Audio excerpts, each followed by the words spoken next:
નમસ્કાર દર્શક મિત્રો, હું આપની સાથે છું રાખી અંજરિયા. સ્વાગત છે આપનું કચ્છ ઉદય ટીવી ન્યૂઝમાં. તો દર્શક મિત્રો, જોઈએ આજના સમાચારો વિસ્તારથી. ભુજમાં સેવાભાવી સંસ્થા ચલાવતા વૃદ્ધની તેમના ઘરે હત્યા કરવામાં આવતા ચકચાર મચી ગઈ હતી. બનાવને અંજામ આપીને આરોપી સામેથી પોલીસ સ્ટેશનમાં હાજર થયો હતો. આ બાબતે જાણવા મળતી વિગતો મુજબ શહેરના વાણિયાવાડમાં આવેલ પાંજરાપોળ શેરીમાં અષ્ટાપદ બિલ્ડિંગમાં બીજા માળે રહેતા 71 વર્ષીય રશ્મિકુમાર કનકલાલ શાહ અપરિણીત હતા અને એકલવાયુ જીવન જીવતા હતા. ગરીબ અને જરૂરતમંદ પરિવારોને માત્ર 500 રૂપિયાના રાહત દરે તેઓ રાશન કીટનું વિતરણ કરતા અને સધાર્મિક ચેરિટેબલ ટ્રસ્ટ નામની સંસ્થા ચલાવતા હતા. તેઓ તમામ રાશન નિલેશ હસમુખલાલ શાહ પાસેથી ખરીદતા હતા. ગઈકાલે રાત્રે આરોપી નિલેશ રશ્મિભાઈના ઘરે રાશનના પૈસા લેવા માટે ગયો હતો. ત્યારે બંને વચ્ચે ઝઘડો થયા બાદ નિલેશે ઉશ્કેરાઈને રશ્મિભાઈના માથામાં પાણીની મેટલની બોટલ ફટકારી હતી, જેથી બેડરૂમમાં તેઓ ફસડાઈ પડ્યા અને દસ્તા વડે માથામાં ઘા માર્યા હતા. મોત નિપજાવ્યા બાદ આરોપી ભાગી ગયો હતો. જોકે બાદમાં રાત્રે 2:15 વાગ્યે તે પોલીસ સ્ટેશને પહોંચ્યો હતો. પ્રમુખ સ્વામીનગરમાં રહેતા આરોપી નિલેશે પોલીસ સમક્ષ કબૂલાત આપી હતી કે મેં રશ્મિભાઈનું ખૂન કરી નાખ્યું છે, જેથી પોલીસે સ્થળ પર પહોંચી બોડીને જીકે જનરલ ખસેડી તેમની નાના ભાઈને જાણ કરી હતી. બનાવ અંગે એ ડિવિઝન પોલીસ દ્વારા પીએમ સહિતની ગતિવિધિ હાથ ધરવામાં આવી હતી. આ મામલે પંકજભાઈ શાહે નિલેશ વિરુદ્ધ હત્યાની કલમો તળે ફરિયાદ નોંધાવી છે. આરોપીએ ઘરમાં રાખેલ સીસીટીવી કેમેરાના ડીવીઆર કાઢી લીધા છે. ડીવીઆર અને મોબાઈલ હમીરસરમાં ફેંકી દેવાયા હોવાની શક્યતા છે. એ ડિવિઝન પોલીસ આગળની તપાસ હાથ ધરી છે. અંજાર ગળપાદર હાઈવે રોડ પર શર્મા રિસોર્ટની પાછળ આવેલ ઘાસના મેદાનમાં ઇસુઝુ ગાડી ઊભી છે અને તેમાં દારૂ ભરેલો છે તેવી બાતમી મળી હતી, જેના આધારે એલસીબીની ટીમ પહોંચી ગઈ હતી. ત્યારે પોલીસને જોઈને ચાલકે ગાડી ભગાવી હતી. જોકે આગળ ભાગવાની જગ્યા ન મળતા ગાડી મૂકીને ચાલક નાસી ગયો હતો, જેમાં પોલીસે 4,26,420ની શરાબની બોટલો કબજે કરી હતી. આ અંગે આદિપુર પોલીસમાં ગુનો દાખલ કરવામાં આવતા તપાસ હાથ ધરાઈ હતી. ભચાઉમાં આવેલી યુરો કંપનીમાં આગ લાગી હતી, જે 1 કલાકથી વધુ સમય સુધી પાણીનો મારો ચલાવીને આગ પર કાબુ મેળવ્યો હતો.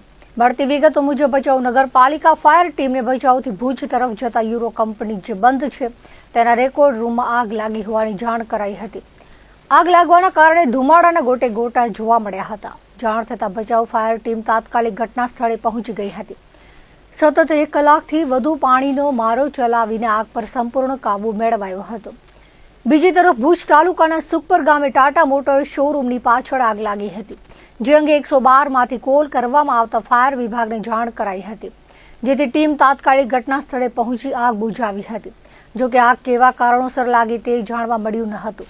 આગ બુઝાવવામાં ફાયર વિભાગની ટીમે જહેમત ઉઠાવી હતી. અંજાર શહેરમાં અલગ અલગ અરજદારોએ પોતાના મોબાઈલ ગુમ થવા બાબતે પોલીસમાં અરજી કરી હતી, જેના અનુસંધાને અંજાર પોલીસે ગુમ થયેલા 5,20,000 મોબાઈલ શોધી અરજદારોને પરત અપાવ્યા હતા. કચ્છના રણની સરહદે આવેલી ઐતિહાસિક સરદાર પોસ્ટ ખાતે સેન્ટ્રલ રિઝર્વ પોલીસ ફોર્સ દ્વારા શૌર્ય દિવસની ગરિમાપૂર્ણ અને પ્રેરણાદાયી ઉજવણી કરવામાં આવી હતી. ગાંધીનગર ખાતે આયોજિત વિશેષ કાર્યક્રમોની સાથોસાથ સીમાવર્તી વિસ્તારની આ પોસ્ટ પર આયોજિત સમારોહમાં સીઆરપીએફના જવાનોની અપ્રતિમ બહાદુરી, સર્વોચ્ચ બલિદાન અને રાષ્ટ્ર પ્રત્યેની અતૂટ સમર્પણ ભાવનાની ગાથાઓ જીવંત કરવામાં આવી હતી. આ અવસરે બીએસએફ ગુજરાત ફ્રન્ટિયરના ડેપ્યુટી ઇન્સ્પેક્ટર જનરલ સુરેશ કુમારના માર્ગદર્શન હેઠળ યોજાયેલા કાર્યક્રમમાં જવાનોના શૌર્યને જનમાનસ સુધી પહોંચાડવાના ઉમદા ઉદ્દેશ્ય સાથે મીડિયા ટીમોને પણ વિશેષ મંજૂરી આપવામાં આવી હતી. આ સમગ્ર આયોજનનો હેતુ નવી પેઢીને દેશના રક્ષકોના અસાધારણ સાહસથી પરિચિત કરાવવાનો રહ્યો હતો. આ પ્રસંગે આઈજી વિરેન્દ્ર અગ્રવાલે 1965ના યુદ્ધના વીર જવાનોને યાદ કરતા ભાવવિભોર શ્રદ્ધાંજલિ અર્પણ કરી હતી. તેમણે જણાવ્યું હતું કે 1965માં આજના દિવસે આપણા માત્ર 150 બહાદુર જવાનો આર્ટિલરી સપોર્ટ ધરાવતી પાકિસ્તાન ઇન્ફન્ટ્રી બ્રિગેડના 3,500 સૈનિકોને ન માત્ર રોક્યા હતા, પરંતુ તેમને કારમી હાર આપી અનેક લોકોની ધરપકડ પણ કરી હતી. આ વિજય ગાથામાં આપણા 7 જવાનોએ દેશની રક્ષા કાજે સર્વોચ્ચ બલિદાન આપ્યું હતું. આ ઐતિહાસિક ક્ષણ આપણે સૌને પાઠ ભણાવે છે કે ગમે તેવી પ્રતિકૂળ પરિસ્થિતિ હોય, જ્યાં સુધી માણસ હાર નથી માનતો ત્યાં સુધી તેની હાર થતી નથી, અને જો મક્કમતાથી લડવામાં આવે તો વિજય નિશ્ચિત છે. અંતમાં તેમણે દેશવાસીઓને સુરક્ષાની ખાતરી આપતા કહ્યું હતું કે સરહદ પર જવાનો ખડે પગે તૈનાત છે અને દેશ સુરક્ષિત છે. બસ જનતાનો સાથ અને સહકાર જવાનોના મનોબળને સતત પ્રોત્સાહિત કરતો રહે તે જરૂરી છે. નોંધનીય છે કે કચ્છ સીમા પર પાકિસ્તાને વર્ષ 1965ની શરૂઆતથી જ હલચલ વધારી દીધી હતી, જેના જવાબમાં ભારતે 13 માર્ચ 1965ના રોજ સરદાર પોસ્ટ અને ટાક પોસ્ટની સ્થાપના કરી હતી. 9 એપ્રિલની એ વહેલી પરોઢે જ્યારે પાકિસ્તાનની 51મી બ્રિગેડે તોપમારા સાથે હુમલો કર્યો ત્યારે ઓબ્ઝર્વેશન પોસ્ટ પર તૈનાત હેડ કોન્સ્ટેબલ રણજીતસિંહે અત્યંત સતર્કતા દાખવી દુશ્મનોને પડકાર્યા હતા. ભીષણ યુદ્ધ દરમિયાન સીઆરપીએફની બીજી બટાલિયને શાનદાર રણનીતિ અપનાવી પાકિસ્તાની દળોને આંચકો આપ્યો હતો. આ ઘટનાની યાદમાં જ દર વર્ષે 9 એપ્રિલને શૌર્ય દિવસ તરીકે ઉજવવામાં આવે છે. આજની ઉજવણીમાં બીએસએફ કમાન્ડર વિજયકુમાર સહિત બીએસએફના ઉચ્ચ અધિકારીઓ અને જવાનો હાજર રહ્યા હતા. आज सरदार पोस्ट की पवित्र धरती पे आकर मुझे बहुत गर्व का एहसास हो रहा है। 1965 में आज के दिन ही हमारे बहादुर जवानों ने 150 लोगों ने 3500 की पाकिस्तान की इन्फेंट्री ब्रिगेड, जिसे आर्टिलरी का सपोर्ट भी था, उसको रोका, बल्कि हराया, उनके लोगों को पकड़ा और काफी लोग किया, जिसमें हमारे लोग भी 7 लोग शहीद हुए। तो वो गर्व की लक्षण है हम सबके लिए, जितने जवान हैं, ऑफिसर्स हैं, उनके लिए ये एक सबक भी है कि कैसे जब तक हार नहीं मानो हार नहीं होती, चाहे जितनी एडवर्स सिचुएशन हो, आदमी लड़ता है तो जीतता है। यही संदेश है देश के लिए भी, हम सबके लिए, जो गौरव के लिए, और उन लोगों को हार्दिक श्रद्धांजलि जिन्होंने देश की रक्षा में प्राण दिए। बहुत बहुत धन्यवाद। मीडिया से ही है कि देश सुरक्षित है। आपके बॉर्डर पे हम लोग बैठे हैं, इंटरनल सिक्योरिटी में सीआरपी बैठी है, तो कहीं देश सुरक्षित है। आप लोग हमारे साथ हैं, बस आप लोग हमें पीठ थपथपाते रहें, शाबाशी देते रहें। આગામી 26 તારીખના રોજ યોજાનારી જિલ્લા પંચાયત, તાલુકા પંચાયત, નગરપાલિકા અને મહાનગરપાલિકાની સામાન્ય ચૂંટણીઓમાં મતદાનની ટકાવારી વધારવા અને લોકોમાં જાગૃતિ લાવવા માટે ભુજ શહેરમાં એક વિશાળ જનજાગૃતિ રેલીનું આયોજન કરવામાં આવ્યું હતું. જિલ્લા ચૂંટણી અધિકારી અને કલેક્ટર આનંદ પટેલ દ્વારા આ રેલીને લીલી ઝંડી બતાવી પ્રસ્થાન કરાવવામાં આવ્યું હતું. લોકશાહીના પર્વમાં ખાસ કરીને નવા નોંધાયેલા યુવા મતદારોમાં ઉત્સાહ વધે અને વધુમાં વધુ નાગરિકો પોતાના મતાધિકારનો ઉપયોગ કરે તેવા શુભ હેતુ સાથે આ કાર્યક્રમ યોજાયો હતો. આ રેલીનું પ્રસ્થાન શહેરની આરડી વરસાણી હાઈસ્કૂલ ખાતેથી કરવામાં આવ્યું હતું, જે વિવિધ માર્ગો પર ફરીને જ્યુબિલી ગ્રાઉન્ડ ખાતે સંપન્ન થઈ હતી.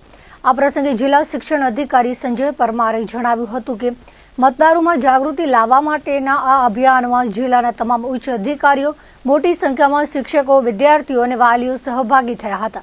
રેલી દરમિયાન સૂત્રોચ્ચાર અને પ્લેકાર્ડ્સ દ્વારા મતદાનનું મહત્વ સમજાવવામાં આવ્યું હતું. સમગ્ર કાર્યક્રમ દરમિયાન શહેરીજનોમાં પણ ચૂંટણી પ્રત્યે વિશેષ ઉત્સાહ જોવા મળ્યો હતો. આ અવસરે જિલ્લા પ્રાથમિક શિક્ષણ અધિકારી પીજી પરમાર, સમાજ સુરક્ષા અધિકારી દશરથભાઈ દેસાઈ, પ્રાંત અધિકારી અનિલ જાદવ, વીડી હાઈસ્કૂલના દ્રષ્ટિ વિનોદભાઈ અને મંજુભાઈ સહિતના આગેવાનો હાજર રહ્યા હતા. કાર્યક્રમનું સંચાલન જિલ્લા શિક્ષણ અધિકારી કચેરી અને જિલ્લા સમાજ સુરક્ષા અધિકારીની કચેરીના સ્ટાફ દ્વારા કરાયું હતું. આરડી વરસાણી હાઈસ્કૂલ ભુજનો સમગ્ર સ્ટાફ સહયોગી રહ્યો હતો.